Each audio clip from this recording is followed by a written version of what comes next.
is up, everybody? So I wanted to start making videos like this. It's more personal, one-on-one, if you will. And they're going to be more topic-based, but today I just wanted to really let y'all in on some things. I feel like I can't expand the way I want to in my vlogs. So here we go. Fuck, man. You already know. Your boys have been through some more shit. Y'all used to hearing this shit from me now. My life's like the fucking stock market. But we're working on that, right? Because I'm a firm believer in you're the common denominator of things that happen in your life. So I'm working on that. However, last Tuesday, went to go see my mom, came home, took a nap, and then woke up, got ready for the gym, looked outside. My car was gone, y'all. My fucking car was gone. So your boy hasn't been working for a while. Well, a while, saying like when I was in prep for the Kentucky Muscle, which was in April. So even before, like, I had lost my job, then I got laid off. And it's just, you know how it is when your life is I made really good money. Okay. So then my quality of life, my standard of living was around that pay range, salary range. So yeah, I could go get a job flipping burgers. I'm not above that. However, I wouldn't be able to afford to stay in my apartment. I wouldn't be able to afford whatever. So I'm trying to get, decent management level jobs. Well, those are not as plentiful as other jobs for obvious reasons. So, and then I'm in prep and all this, and obviously I need to work. That's more important to prep because I need to survive, right? So it wasn't in the forefront, and I was putting in applications. However, it just wasn't that many jobs, right? So I finally got, a break and with a good company. It pays, way above my requirements, to be exact. You know what I mean? But the hiring process was so long. It was like a couple months long, or like a month and a half long. So within that time, like, I just couldn't keep up with everything, financially. And because of that, my car was one of the things. So it got taken literally the Monday before I started. I'm supposed to start work tomorrow. So, here I am. I lose my car the week before I start work. How am I going to get to the gym to, cardio and, training? Fuck that. How am I going to survive? Like, how am I going to make it to work? Like I said. So it's like, that fucked me up. Boom, here comes depression again. And, so I'm sitting there just fucking just like, fuck me. What the fuck am I going to do? And I just say, fuck it. Prep's off. It's all off. I can't do it. What the fuck am I going to do? I plot myself on my couch, DoorDash the shit out of, I got everything. Everything on DoorDash I pretty much got that day. Cause I said, fuck it. You know what I mean? I was just done. So the next day, I told my mom what had happened that night. And, I talked to her and she was like, well, you can borrow my car. My mom is almost in her 70s, right? So she has lupus. So she doesn't really get around that much anyway. So the next day, my parents brought me her car, and something in me was like bounced right back. I was like, even when she initially told me that I could have her car, I'm still like, well, I got so many things I need to take care of first before I can even think about prep financially, because I'm in the hole. Like, it's one thing, not having a job, but it's another thing, like, not having a job. Plus, you're getting deeper and deeper in debt and holes. But something in me was like, you know what? It's more than just stepping on stage. Like, this is a testament to your life. This is a testament to resilience. This is a testament to you being a vessel to help motivate and inspire the people. So I was like, you know what? Fuck this shit. I literally had just made a video the day before this happened. And those of you on my IG, y'all know, I was at my mom's house and I was showing like the very cast iron swing set that I used to take down to do my 500 chin-ups every day. I would do 1,000 push-ups in my parents' basement, sets of 25, sets of 50, till I got to 1,000, and I would come up from the basement. I would go outside, get on that swing set, wrap my fucking hands up with washcloths, and I would do sets of 25 until I got to 500 chin-ups. Every day I did this shit, right? And I was making a video about, because, my parents didn't want to invest money in me to get weight equipment. You know what I mean? Because I didn't stick with shit back then. So I showed them, you know what I mean? I was hungry for it. I made a way. I fucking figured it out. And I'm sitting here saying all this shit. And then here my situation is. Now, granted, if you don't have transportation, you don't have transportation. There's nothing you can fucking do. But my mom offered me her vehicle. So I was like, listen, if I quit now, then why am I really quitting? If I have a way to get to the gym, then it should still be on, right? Fuck it. You know, like shit's gonna happen. Life's gonna happen. You know, my journey might be harder than the next man. You know, I might not have the amount of breaks and sponsorships as some other people, you know, but just because you might have to take a harder road or a harder path, you know, doesn't mean that you can either do two things. You can cry and bitch about it and failure will be certain, or you can bust your ass and make sure that you got shit all in my mouth. You can bust your ass and you can make sure that you give it your all. And if you fall short, at least you practice and hone your resilience. At least you gave it 150% and you didn't give up. That's something you can take pride in. You dig? So I'm thinking about all these things. I'm like, you know what? Fuck it. We back on. I lost 7 pounds that week because I have to get down to 170. I was 186 last week. Now I'm 180. You know what I mean? Like it was 7 pounds just like that because I was busting my ass. But we're about to talk about that in a minute. But with that being said, yeah, so my job that I'm gonna have, I guess, is, I mean, your boy's gonna be, you know, making really good money. So I'll be able to get my car back in 2 weeks. But like, you know, they're talking about 2 bands to get it back. But you know, I'm fortunate enough to make the amount of money that, you know, I can get that in 2 weeks. It's nothing. You know what I'm saying? Like 2 checks, I got it. Like it's nothing. You know what I mean? So I'm fortunate to be able to get my car back. So I'm thankful for that, and I'll be back on track. I'll be able to get out of this hole that I'm in. Everything will come together, but it's just about not giving up, not surrendering. I say this, something could happen tomorrow that really might take me off my feet, and I really, really can't do the show. But as of right now, I'm rolling with the punches. You know what I'm saying? Because, you know, some reason, I don't know.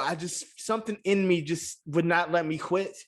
It would not let me stop. And like I said, like the obscene amount of food that I ate that Tuesday and Wednesday, like Jesus, that's the reason why it's so crazy how I've lost so much weight so quick, because I was eating my ass off.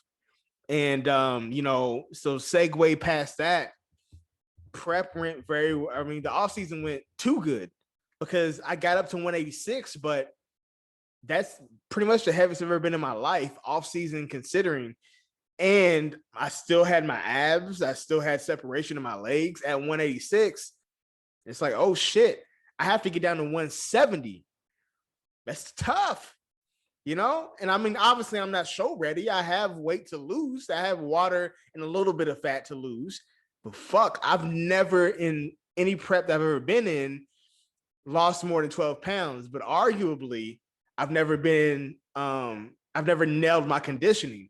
Now, Kentucky Muscle, that was the best conditioning I had ever brought, but I still could be better, right? So then there's that. So then I had to reel my mind back in, and because I'm thinking, fuck, I'm gonna sacrifice muscle, whoop-de-whoop. But in return, I really can't say that because I've never brought my best.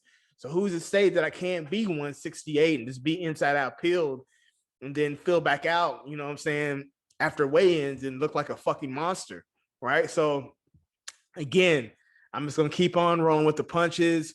I'm gonna get in the best shape of my fucking life and bring the best package and let the chips fall as they may. I feel like I have a very, very good chance. You know what I mean? So, win or lose, this is going to be the show of my life, just because of all the adversity that I've had to face, all the adversity, man. And I have more of a chip on my shoulder than ever.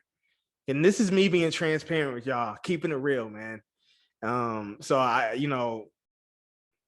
will be honest with you and say, like, I see so many people that I've beaten routinely, get sponsorships. And it's not because, I'm not saying this because I'm proud of them. I'm happy for them. Don't get me wrong. I'm friends with a lot of these guys. So I'm not hating on them. And I've congratulated all of them when they got these sponsorships. You better understand, like, I've beaten them. I'm very active on social media. I have a podcast. I have a YouTube channel. These are things that from a business standpoint, because I am a business person, I've owned businesses, I majored in marketing in school, in college, so I'm very analytical and I understand how business works. You would think that a lot more companies would look at that, because how can they get, if I'm a business person, I own a company, supplement company, whatever the case may be, meal prep company, whatever the case may be, I want to be able to sponsor somebody who can get my product out there. You might not win that many shows, but your following, your engagement, and the way that you move, the way that you talk, if you're a great orator, you know what I'm saying? All these things, come into play when it comes to pushing somebody's brand out.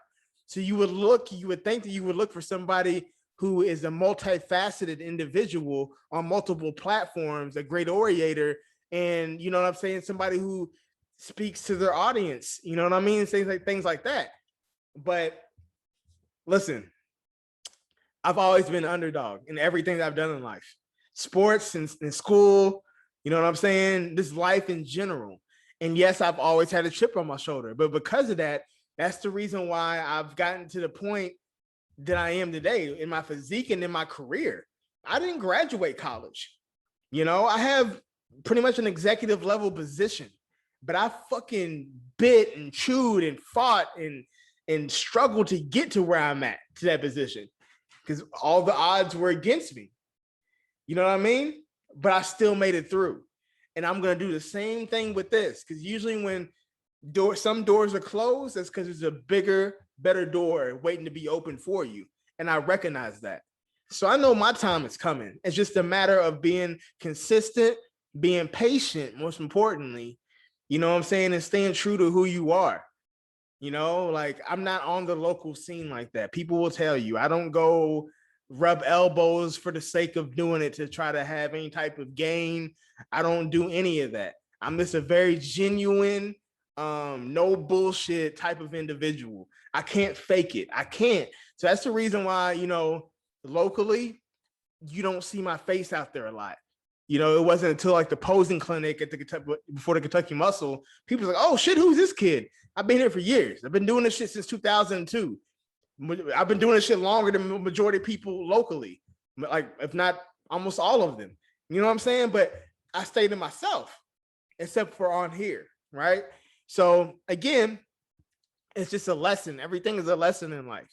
But one of the takeaways that I got from myself, and I want to give to you all, is no matter what your situation is, no matter what your skin complexion is, no matter what your handicap is, if somebody who looks like you, who has the same disability as you, gender as you, race as you, have made it in something you're trying to make it in, then guess fucking what? You can make it too.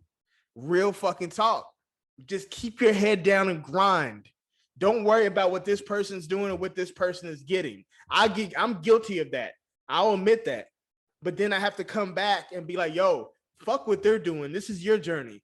Even though yours could be possibly harder with more, trials and tribulations, and you don't get a lot of breaks like some other people may, you know what I mean? You're gonna be that much more appreciative when you do fucking make it. It's gonna mean that much more to you, right? When I get my pro card, I'm gonna fucking cry, man. I'm going to fucking cry. Because nobody except maybe a handful of people know what the fuck that I've been through to get there. A handful of people know where I started too. And I'm telling you right now, I'm gonna fucking lose it, because it means that much. This is years in the making, man. Years in the making. So I want to make these videos for complete transparency, flaws and all. I just told y'all a lot of shit that I've maybe only told my girl. You know what I'm saying? And golly, like, I don't want to make this video too long for the first one, but I just want to let y'all know that I'm human. I'm flawed. I know we all are, but I'm kind of, putting myself on the fire and sacrificing myself on account of other people out there who might get some type of relatability through my humility. You know what I'm saying? That's why I'm making these videos. That's why I'm doing this shit. And then I want to document this shit so I can look back and remember me going through the grind. Remember when I lost my fucking car. Remember when I fucking lost everything. So when I can look back 5 years from now and be like, yeah, I still need to be hungry because all that shit could happen again. It could happen to any fucking body.